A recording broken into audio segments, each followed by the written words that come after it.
ভারতে সাধারণ মানুষের মধ্যে জীবনযাত্রার মান উন্নত হওয়ার আশা ক্রমেই কমছে। মজুরি স্থবির থাকা এবং জীবনযাত্রার ব্যয় বেড়ে যাওয়ায় ভবিষ্যৎ নিয়ে উদ্বেগ বাড়ছে নাগরিকদের মধ্যে। সাম্প্রতিক এক জরিপে উঠে এসেছে এমন তথ্য।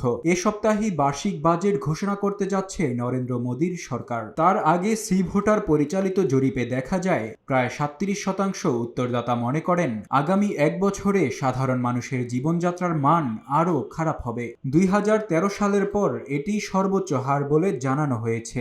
দিল্লি ভিত্তিক জরিপ সংস্থাটি জানায়, ভারতের বিভিন্ন রাজ্যের 5269 জন প্রাপ্তবয়স্ক নাগরিক এই জরিপে অংশ নেন। এতে দেখা গেছে ক্রমাগত উচ্চ মূল্যস্ফীতি সাধারণ মানুষের ব্যয়ভার বাড়িয়ে দিয়েছে এবং তাদের ব্যয় ক্ষমতা সংকুচিত করেছে।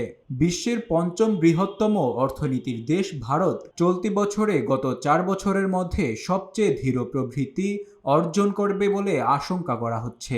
জরিপে অংশ নেওয়া প্রায় 2/3 উত্তরদাতা বলেছেন, মোদির শাসনামলে ভারতে দ্রব্যমূল্য বেড়েছে এবং মূল্যস্ফীতি নিয়ন্ত্রণহীন হয়ে রয়েছে। অর্ধেকের বেশি অংশগ্রহণকারী জানান, ক্রমাগত মূল্যস্ফীতির কারণে তাদের জীবনযাত্রার মান নেতিবাচকভাবে প্রভাবিত হয়েছে।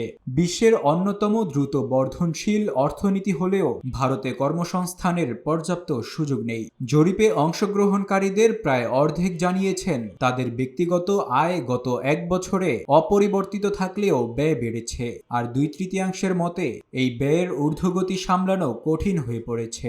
গত বছরের বাজেটে ভারত সরকার 5 বছরে বিভিন্ন কর্মসংস্থান সৃষ্টির প্রকল্পে প্রায় 2400 কোটি মার্কিন ডলার বরাদ্দ করেছিল।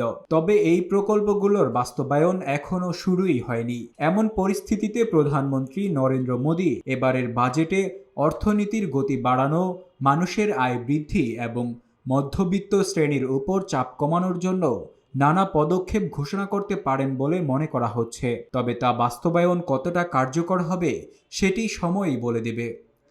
Desk report, public post, Dhaka.